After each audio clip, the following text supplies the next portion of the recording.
Hi, this is Donna. Welcome to DD Paper Crafts. Today's project was inspired by some mooncake packaging which I saw on Pinterest. It is a hexagonal shaped box and it has a circular lid on the top which opens like so. This is the only project that I've made, so there are a few tweaks in the video which I will point out where I did things and then changed them after the fact. You can make the box with or without hexagon dies, and I will give you the measurements of the cardstock for both. If you do have a hexagon die, the sizes are based on the die where the sides are 2 3/4 of an inch long. And with the way I construct the box, it would be easy for you to resize this to suit your needs and indeed change the height of the box if you so wish. So let's put this project together. For the box element, you'll need 2 pieces. If you have a hexagon die, your piece will be 4.5 by 8 3/4. And if you don't have a hexagon die, your piece will be 7 by 8 3/4. The scoring will be exactly the same. Along the 8 3/4 inch side, score at 2 3/4, 5.5 and 8 1/4. And along the 7 or the 4.5 inch side, score at 1 and 4. So you'll either have a 3-inch section here or the 1/2 inch section, and then score at 1/2 inch down through the first and the second sections only, so down to the 5.5 inch score line.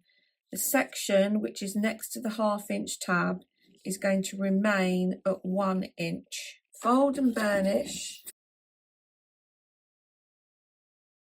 I've got my 1/2 inch tab on the left hand side. I'm going to cut up each of the score lines within what will be the 3 inch or the 1/2 inch section. So this is 3 inch base tabs if you don't have a hexagon die, and 1/2 inch glue tabs if you have a hexagon die. Rotate, cut down each of the 1 inch sections. Rotate, remove the rectangles at either end. Take a wedge from the end of the side glue tab. And then we're going to rotate and we're going to cut up the 1/2 inch score line on 2 of the top sections. If you do that on both pieces, we're going to add them together. You'll see when I add them together, my piece looks different because I didn't cut this piece away originally. I've done this after the fact, so I've refilmed this bit as it were. This is the tab that your door is going to stick to, and these are just going to create the look of the top of the box. I'm just going to explain the difference between the 2 pieces. So we will join these 2 pieces together using these glue tabs, and then we will then join up the other ends to complete our hexagon. If you don't have a hexagon die, these 3 inch panels at the bottom are going to come together as we put the hexagon into shape and will form the base. If you have a hexagon die, you will have a 1/2 inch tab section here, and you will then use that to adhere your base hexagon onto the bottom of the box. I'm going to start by joining the 2 pieces together. Add glue to my glue tab, and then I'm going to flip the piece over, pull in the end,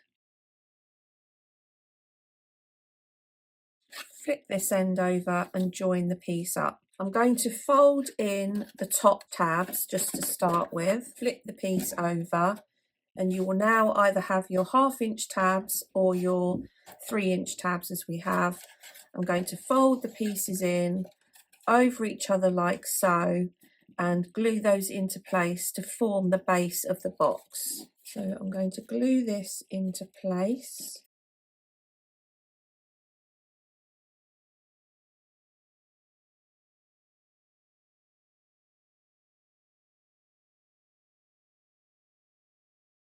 Manoeuvre everything into place. You can lift these tabs out of the way and then go inside and burnish.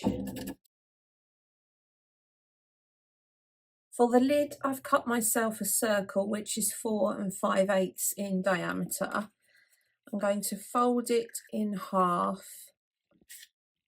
carefully.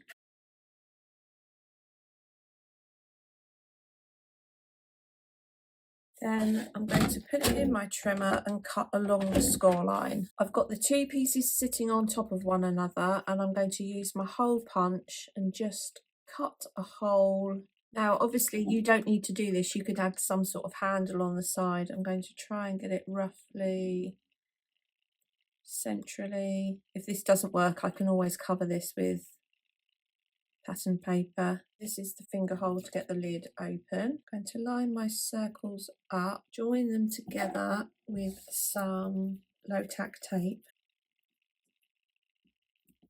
like so.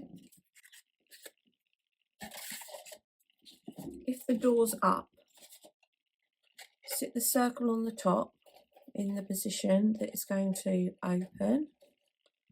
So that'll be like so. Make sure it's in the right place. So that's going to be like that. I'm going to bring the doors over and just draw around where the door comes across the circle. Do that on both sides.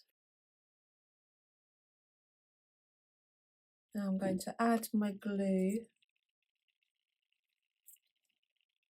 within that section. That's going to at least give me a starter as to how the lid is going to sit on the door elements. So let's sit this back in the middle, put that lined up.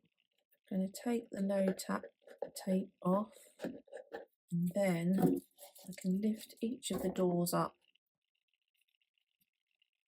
and just let that glue stick, and I know my doors are going to meet in the middle, and then that is ready and waiting for decoration.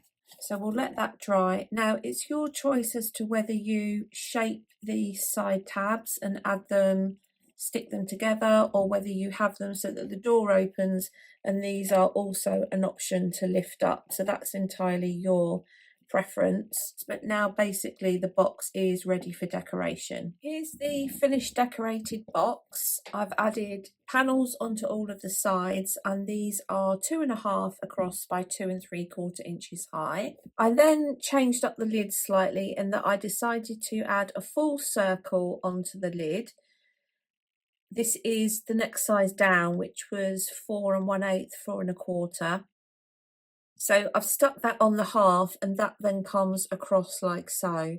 And I've then got my full topper on the top, and I can use this B here to open the lid of the box, then open the rest of the box, and then you've got access to the gift.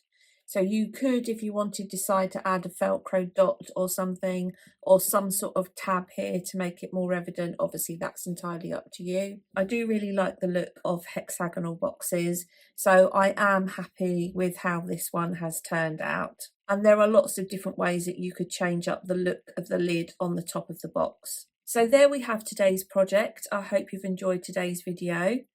If you haven't done so already, please consider subscribing to the channel. And until next time, thanks for watching.